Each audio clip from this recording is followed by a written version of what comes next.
ሰላም በናስተለኝ ውድ የተከበራችሁ የቡና ሚዲያና ኮሙኒኬሽን ቤተሰቦች ከሚዲያችን ዜናዎችን እናሰማለን። አማኑኤል ነኝ። በቅድሚያም አበይት ዜናዎች።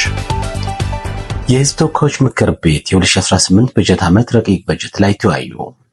የአውራዳ ኮንስትራክሽን እና ኢንዱስትሪያል ኮሌጅ በርዕሰ መስተዳድር ዶክተር ኢንጂነር ነጋሽ ዋጌሾ ተመርቆ መከፈቱ ተገለጸ።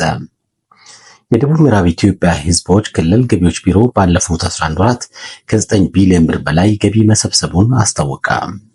የጨበራ ጩርጩራ ብሔራዊ ፓርክ ተመራጭና ምቹ የቱሪዝም መዳረሻ የሆነ መምጣቱን ጎብኚዎች ተናገሩ። የሚሉት አበይት ዜናዎች ናቸው። ወደ ዝርዝሩ አልፋለሁ። ስድስተኛ ዙር የሕዝብ ተወካዮች ምክር ቤት 4ኛ ዓመት የሥራ ዘመን 41ኛ መደበኛ ስብሰባውን አካሂዷል። ምክር ቤቱ በስብሰባው በፌዴራል መንግስት የ2018 በጀት ዓመት ረቂቅ በጀት ላይ በዝርዝር ተወያይቷል። የገንዘብ ሚኒስትሩ አህመድ ሺዴ ከምክር ቤቱ አባላት ለተነሱ ጥያቄዎች ምላሽና ማብራሪያ ሰጥቷል። የበጀት አቅርቦቱ ለተለያዩ ፕሮጀክቶች ምን ያህል በቂ ነው? የበጀት ድልድሉ ፍትሃዊነት ላይ የተመሰረተ እንዲሆን የህዝብና ቤት ቆጠራ መድረግ እንዳለበትና በክልሉ በተለያዩ አካባቢዎች የመንገድ ጥገናና ፕሮጀክቶች ግንባታ ሊደረግ ይገባል የሚሉና የክልሎች የበጀት ድጎማ ከፍ ማለት እንዳለበት የሚሉ ጥያቄዎች ተነስቶ ሚኒስትሩ አህመድ ሺዴ ምላሽና ማብራሪያ ሰጥተዋል።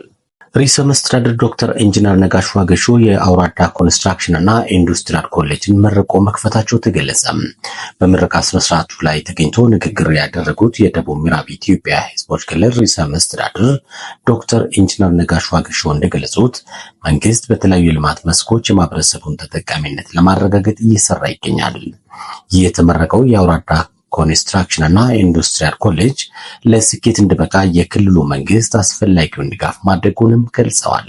የግንባታ ወጪ ሙሉ በሙሉ በክልሉ መንግስት እንደተሸፈነም ተብራርቷል።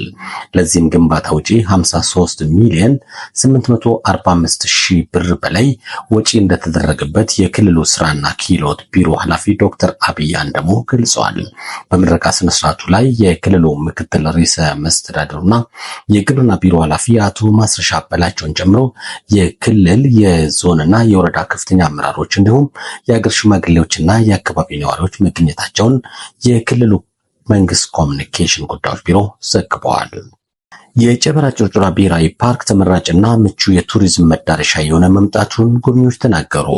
ከኬንያና ከታንዛኒያ ለመጎብኘት የመጡት ጎብኚዎቹ ለደቡብ ምዕራብ ሚዲያ ኔትወርክ እንደገለጹት በፓርኩ ውስጥ የተለያዩ የዱር እንስሳት፣ አዕዋፋትና ሐይቆችን በማየታቸው መደሰታቸው ነው። የጨበራ ጩርጩራ ፓርክ ሲሆን ዳና ሎጅ በፓርኩ አካባቢ መኖሩና የአካባቢ ህብረተሰብ ያደረጉላቸው መልካም አቀባበል ቆይታቸውን እንዲያራዝሙ እንደረዳቸውም ተናግረዋል። በደቡብ ምዕራብ ኢትዮጵያ ሕዝቦች ክልል ባለፉት 11 ወራት ከ9 ቢሊዮን ብር በላይ ገቢ መሰብሰቡን የክልሉ ገቢዎች ቢሮ አስታወቀም። የቢሮ ኃላፊ ወይዘሮ ህይወት አሰግድ እንዳሉት በበጀት ዓመቱ በእቅድ ከተያዘው 10 ቢሊዮን ብር ውስጥ በ11 ወራት ውስጥ ከ9 ቢሊዮን ብር በላይ ገቢ መሰብሰብ ተችሏል። በዚህም 57 በመቶ የክልሉን ወጪ በገቢ መሸፈን መቻሉንም ወይዘሮ ህይወት ተናግረዋል። በክልሉ መንግስት በተመደበ 20 ሚሊዮን ብር 70 የታክስ ማዕከላትን በማደራጀት 68 ማዕከላትን ሙሉ በሙሉ በቴክኖሎጂ እንዲተሳሰሩ ማድረግ ተችሏል። በዚህም ግብር ከፋዩ በቴክኖሎጂ ከእንግልት በጸዳ መልኩ አገልግሎት እንዲያገኝ ማድረግ ተችሏል። በኦዲት ግኝቱ ከ200 ሚሊዮን ብር በላይ ለመንግስት ገቢ መደረጉን ገልጸዋል። የስነ ምግባር ችግር የታየባቸው 132 ባለሙያዎች ላይ የዲሲፕሊን የጽሁፍ ማስጠንቀቂያ፣ የስራ ስንብት እርምጃ ከመውሰድ ባለፈም በወንጀል እንዲጠየቁ መደረጉንም ወይዘሮ ህይወት አብራርቷል ሲል ሚዛን አማን ፋና ኤፍኤም ዘግቧል። ከቡና ሚዲያና ኮሙኒኬሽን የሰዓቱ ዜናዎችን ይመስላሉ። አማኑኤል ነበርኩ። ጤና ይስጥልኝ።